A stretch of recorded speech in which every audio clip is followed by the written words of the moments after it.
نحمده ونصلي ونسلم على رسوله الكريم أما بعد فأعوذ بالله السميع العليم من الشيطان الرجيم بسم الله الرحمن الرحيم ورسولا إلى بني إسرائيل أني قد جئتكم بآية من ربكم أني أخلق لكم من الطين كهيئة الطير فأنفخ فيه فيكون طيرا بإذن الله ورسولا إلى بني إسرائيل اور بنی اسرائیل کی طرف رسول بھیجے گئے رسول بنی اسرائیل کی طرف بھیجے گئے انی قد جئتکم بآیۃ من ربکم کہ اس میں تمہاری رب کی طرف سے تمہارے لیے ایک نشانی ہے. جئتکم یعنی تمہارے لیے بآیۃ نشانی ہے تمہارے لیے یعنی تمہارے پاس نشانی ہے تمہارے رب کی طرف سے. انی اخلق لکم من الطین وہ نشانی کیا ہے؟ انی اخلق لکم من الطین یعنی کہیۃ الطیر یعنی مٹی کے گارے سے ایک پرندے کو بنایا گیا ایک پرندے کی حیت شکل بنائی گئی. فانفخ فیہ فیکون طیرا باذن اللہ تو اس پرندے کو اندر پھونک مارے گی. فانفخ فیہ اس میں پھونک مارے گی فیکون طیرا باذن اللہ وہ اللہ کے حکم سے پرندہ بن گیا. وَأُبْرِئُ الْأَكْمَحَ وَالْأَبْرَصَ وَأُحْيِي الْمَوْتَىٰ بِإِذْنِ اللَّهِ اور اس میں تمہارے لیے ایک یہ بھی نشانی ہے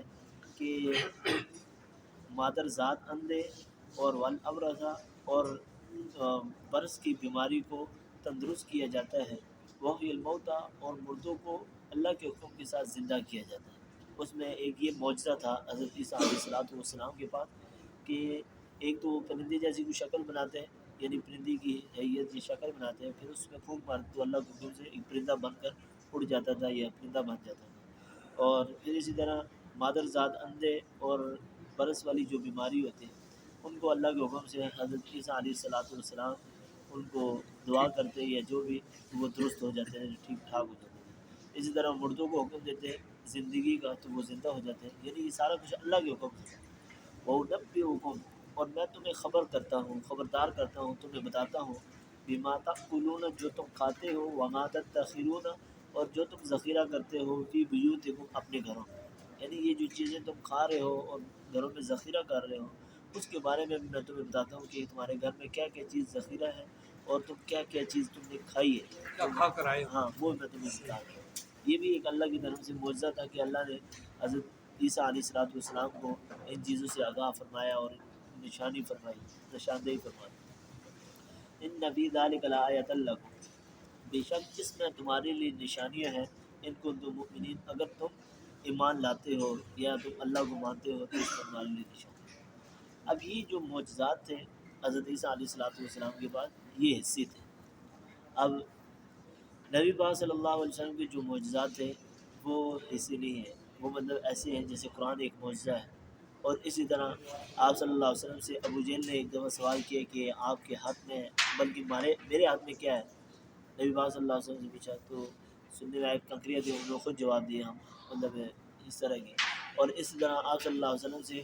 کئی غیب کی چیزیں پوچھی گئی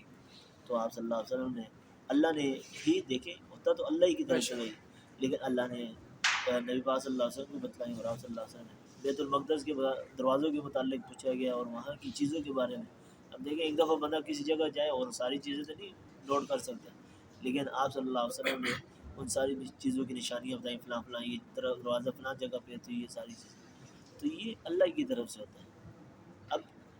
غیب کا علم اللہ کے علاوہ تو کسی کو ہے نہیں لیکن جو اللہ کسی کو غیب کا علم عطا فرما دیتے ہیں جو اللہ کسی کی رہنمائی فرما دیتے ہیں یا وحی کے ذریعے بتا دیتے ہیں تو یہ بھی غیب کا علم ہے لیکن اللہ کی طرف سے. یہ جیسے آپ صلی اللہ علیہ وسلم کے معجزات آپ نے بتائے تو جو جنگ ہو رہی تھی تو حضرت عمر فاروق خطاب دے رہے تھے جمعے کا آپ نے کہا صحابی کا نام لیا پیچھے دیکھو اپنے آپ کو جو آپ نے جو دیکھا یا جو آپ نے بتایا وہ کس کو معجزے میں آئے گا. یہ کرامت ہے جو صحابہ مطلب ہے ہمارے ساتھ بھی ہوتا ہے آج کے دور میں بھی ہو جاتا ہے. یہ بزرگوں سے بڑے بڑے اللہ کے نیک بندوں سے یہ چیزیں ہو جاتی ہیں تو یہ جو ہوتی ہے کرامت ہے. انبیاء کے ساتھ معجزات کرتے ہیں عام بندوں کے ساتھ کرامت ہو سکتی ہے اس سے الہام ہوتا ہے نا الہام وہی ہوتا ہے یہ الہام. تو اللہ رب العزت سے عزیز اللہ سبحانہ و تعالیٰ ہم سب کو قرآن و حدیث پر عمل کرنے کی توفیق عطا فرمائے ہر قسم کی برائیوں سے بچنے کی توفیق. آپ نے جو پرندے کا